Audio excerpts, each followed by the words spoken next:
have to be a little bit of jack of all trades to survive out here. Fetler needs young people, it needs a vibrancy, and I think at the moment, to some extent, it's lacking that. I think this will die sooner than we can snap our fingers.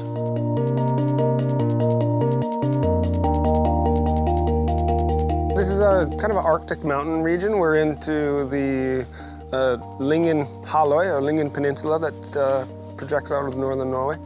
And it's a very mountainous, glaciated, Arctic region of the coastal Norway.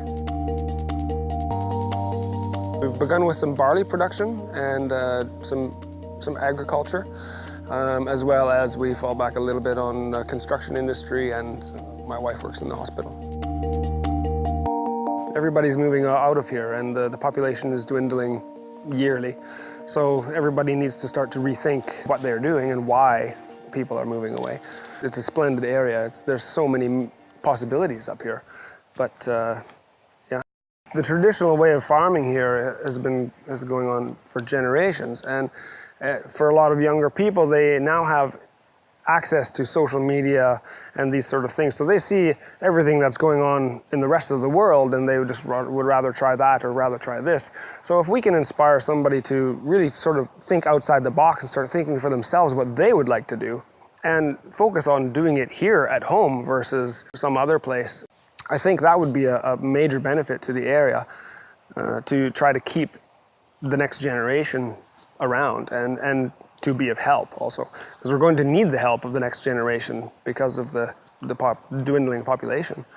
So basically just to get the new generation inspired to think creatively and not follow the mainstream.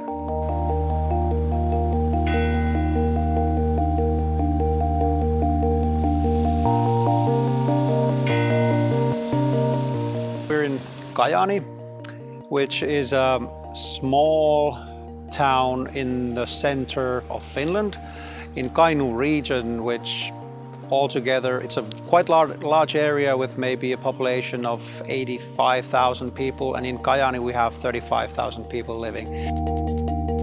Around 5 years ago there was a lot of people here, but the university came down here. They were educating teachers there. That came down. It was really sad. And for the area also, there was paper mill that came down, but that was 5 years ago, and I think now they are growing still and trying to make new businesses in the area. We're living at the time where a lot of the basic stores are struggling because of online shops. A lot of the shops are just disappearing. And the kind of big markets, food markets, and the big daily supply markets are kind of dominating the whole market. It's harder and harder to be a small business, run somewhere there in the downtown of the city. And of course there is people doing their job and trying to stay in the city, but the young people are moving outside, and that's sad. The area is going to slowly die, but if people are still trying to came up with new ideas and new businesses in the area is growing still. If we don't have entrepreneurs like Olli and others, I think whole city will just dry, and it will be like the biggest elderly home in the region.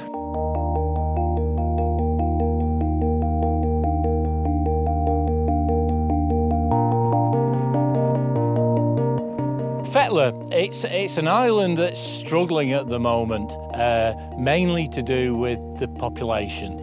There's currently between 50 and 60 people living here, and for the island to be viable, it could ideally probably do with a few more people to move here and to live here, and to have a wider spread on the demographic. The atmosphere here, the unique selling point of Fetler will be that it is a remote island, and people can now work remotely. What Fetlar needs to do is to attract people to work here who will add that extra dimension to the island. Not only work, to be here, to be part of the community, to be an active part of the community. That's the key. If the community doesn't find solutions to their problems, this place will effectively die as a community. I think with less than 50 people here, is this community really viable? Can it support a shop? Can it support the school? Can it support the nurse? Can it support the ferry crew? I think there are difficult questions to be asked. Hopefully, it's not going to get to that the community will find a solution to their problems. Fetlar is a very musical island. There's a mystique about Fetlar, about the Trows, about the secretive little fairy people who live here. I think that the scenery is wonderful. There's a solitude here.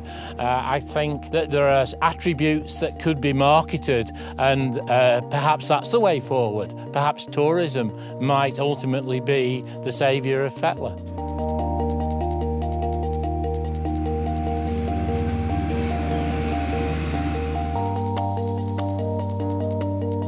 It's a shame in a way that Shetland's success, that the great education that we have here, the kids get opportunities that probably out on the mainland, in mainland Scotland, in mainland Britain, they don't get. So what we do is we educate the kids, we provide them with the idea that there are an immense number of possibilities.